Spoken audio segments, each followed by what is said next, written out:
મિત્રો, જો તમે ગુજરાતભરમાં ટેન્ટેડ એકોમોડેશન એટલે કે તમે ટેન્ટ સિટી કે ટેન્ટ રિલેટેડ આખો રિસોર્ટ ટાઈપ બનાવતા હોય કે જેની અંદર પાકા ફાઉન્ડેશન ભરી અને ટેન્ટ ઊભા કરવામાં આવતા હોય અને જે છે એ વર્ષમાં ઓછામાં ઓછા 90 દિવસ માટે એ ચાલતા હોય અને 5 વર્ષ સુધી ચાલુ કર્યાના 5 વર્ષ સુધી જો તમે યુનિટને ચલાવો છો તો આવા કેસની અંદર અને એ ખાસ કરીને મિનિસ્ટ્રી ઓફ ટુરિઝમ ભારત સરકાર દ્વારા માન્ય યુનિટ હોવું જોઈએ, તમારું ટેન્ટેડ એકોમોડેશન છે એનું સર્ટિફિકેશન લીધેલું હોય તો એવા કેસની અંદર ગુજરાત સરકાર દ્વારા ગુજરાત ટુરિઝમ પોલિસી 21-25 અંતર્ગત તમને મળી શકે છે અલગ અલગ પ્રકારની 3 સબસિડીઓ.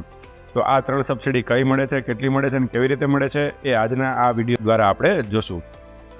પહેલી જે મળે છે 15% કેપિટલ સબસિડી મળે છે.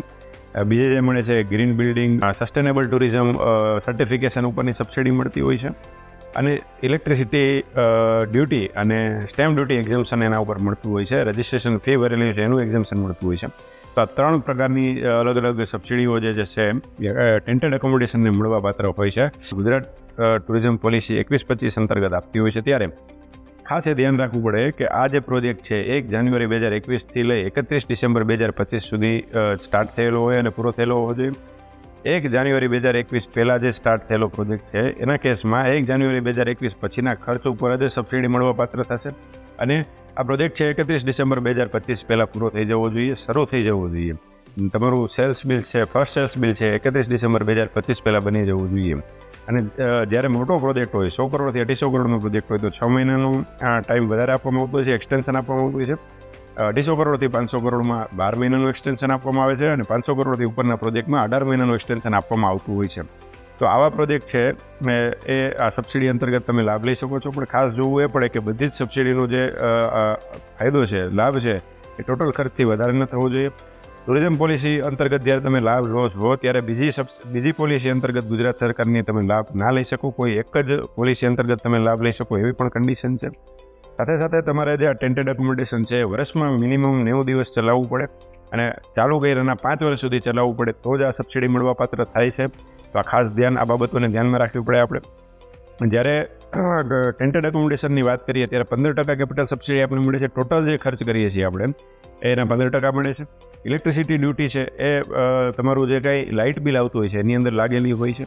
આપણે જ્યારે એપ્લિકેશન કરીએ છીએ ગુજરાત ટુરિઝમને સબસિડીની ત્યારે આપણે ઇલેક્ટ્રિસિટી ડ્યુટી એક્ઝમ્પશન સર્ટિફિકેટ આપે છે જે આપણે ઇલેક્ટ્રિસિટી ડ્યુટી ડિપાર્ટમેન્ટને આપતા હોય છે અને એ આપણા બિલમાં આ 15% જેવી ઇલેક્ટ્રિસિટી ડ્યુટી જે છે આવતી બંધ થઈ જાય છે. એટલે કે 100% આપણે એક્ઝમ્પશન એમાંથી મળી જતું હોય છે આવતા 5 વર્ષ માટે, 60 મહિના માટે.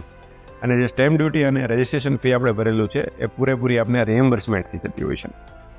ત્રીજી સબસિડી જે છે ગ્રીન બિલ્ડિંગ સર્ટિફિકેશન અને સસ્ટેનેબલ ટુરિઝમ સર્ટિફિકેશન, તો એના ખર્ચ ઉપર આપણે સબસિડી મળતી હોય છે.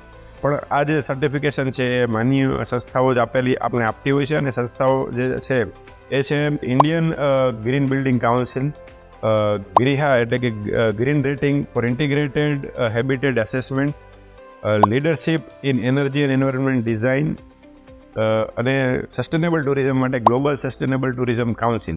આ 4 સંસ્થાઓ દ્વારા આપણે જે સર્ટિફિકેટ મળતા હોય છે એના ઉપર સબસિડી મળે છે. ખાસ કરીને ગ્રીન બિલ્ડિંગ સર્ટિફિકેશન ઉપર 50% જે કોસ્ટના 50% ને મેક્સિમમ 10 લાખ રૂપિયા મળે છે અને સસ્ટેનેબલ ટુરિઝમ સર્ટિફિકેશન ઉપર આપણે મેક્સિમમ 50% ખર્ચના અને વધુમાં વધુ 5 લાખ રૂપિયા મળતા હોય છે. તો આ 10 લાખ અને 5 લાખની લિમિટમાં બંને સર્ટિફિકેટ ઉપર 50% ટોટલ ખર્ચના આપણે મળે છે. તો આ 3 સબસિડીનો આપણે લાભ લેવો જોઈએ. અને આ ટેન્ટેડ એકોમોડેશન છે એની ફેસિલિટીઓ અલગ અલગ વિસ્તારમાં થાય તો વધુમાં વધુ થાય એના માટે આપણે જે પ્રયાસ કરીએ છીએ અને આ સબસિડીનો લાભ વધુમાં વધુ લોકોને, વધુમાં વધુ ટુરિઝમની અંદર ગુજરાતમાં ટુરિઝમ સેક્ટરની અંદર ઇન્વેસ્ટમેન્ટ થાય, વધુમાં વધુ લોકો સબસિડીનો લાભ લેવા હેતુથી આ વિડીયો બનાવેલો છે.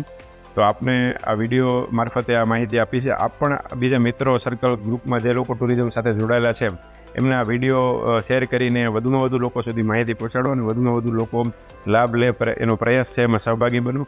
ખૂબ ખૂબ આભાર. હું છું રાજેશ સવાનીએ, મારી ફર્મનું નામ છે એડવર્ડ કોર્પોરેશન.